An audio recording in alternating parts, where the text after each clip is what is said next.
Mga kaibigan, gabi na. Pauwi na tayo mga kaibigan. Galing sa trabaho natin. Alas 11:30 ng gabi. Dito pa tayo sa palabas palabas tayo ng Tikling, mga kaibigan. Na to mga kaibigan. Gabi na kami kauwi. Kaya maganda ngayon mga kaibigan, wala na ganong mga sasakyan. Kunting sasakyan na lang. Pero kailangan doble ingat.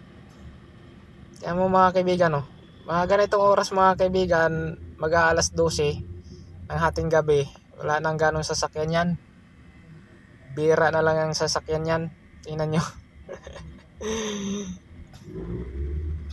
Pero pa rin tayo mga kaibigan, doble ingat pa rin tayo mga kaibigan.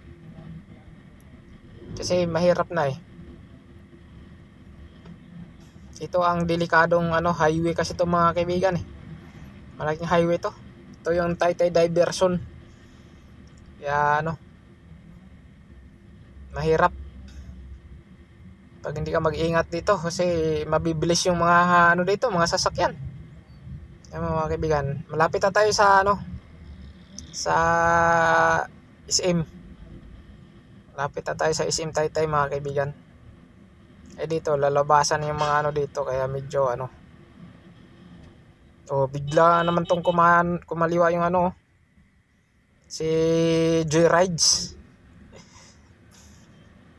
Buti na lang mabagal ang pagpatakbo ko. Kaya kung mabilis, sigurado aksidente mga kaibigan.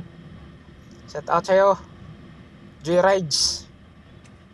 Naman sa akin, nanghingi naman sa akin ng nagtaas ng kamay mga kaibigan.